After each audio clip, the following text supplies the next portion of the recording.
আসসালামু আলাইকুম রহমতুল্লাহি অবরাকাতু।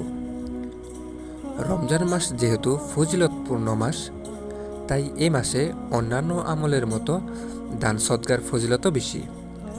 রাসূল সাল্লাল্লাহু আলাইহি ওয়াসাল্লাম সারা বছর দান সদকা করতেন। তার কাছে এসে কেউ খালি হাতে ফেরত যেত না। এরপরও যখন রমজান মাস উপস্থিত হতো, তিনি দান সদকার মাত্রা বাড়িয়ে দিতেন।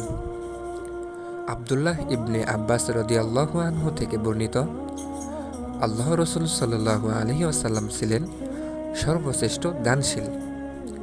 রমজানে তিনি সর্বাধিক দানশীল হয়ে উঠতেন যখন জিব্রাইল আলাইহিস সালাম তার সঙ্গে সাক্ষাৎ করতেন। আর রমজানের প্রতি রাতেই জিব্রাইল আলাইহিস সালাম তার সাথে দেখা করতেন এবং তারা একে অপরকে কুরআন তেলাওয়াত করে শোনাতেন। নিশ্চয় আল্লাহ রসুল সাল্লাল্লাহু আলাইহি ওয়াসাল্লাম প্রবাহিত বায়ু অপেক্ষাও অধিক দানশীল ছিলেন। দান একটি বিশেষ আনন্দময় ও সহজ ইবাদত। আনন্দময় এই কারণে এর মাধ্যমে অন্তর প্রশান্ত হয়। আবার অনেক সময় যাকে দান করা হয় তার প্রাপ্তির হাসি সরাসরি প্রত্যক্ষ করা যায়। দানকারীর জন্য এটা অবশ্যই আনন্দের বিষয়। আর সহজ এই কারণে এতে শুধু অর্থ ব্যয় হয়। এর জন্য বিশেষ পরিশ্রম, প্রস্তুতি বা সময় ব্যয় করতে হয় না। শুধু বিশুদ্ধ নিয়ম এবং উপার্জন হালাল হলেই আশা করা যায় তার দান সদকা আল্লাহ কবুল করে নেন। আমাদের আশেপাশে অনেক অভাবী মানুষ আছে। অনেকে অন্যের কাছে হাত পাততে পারে না।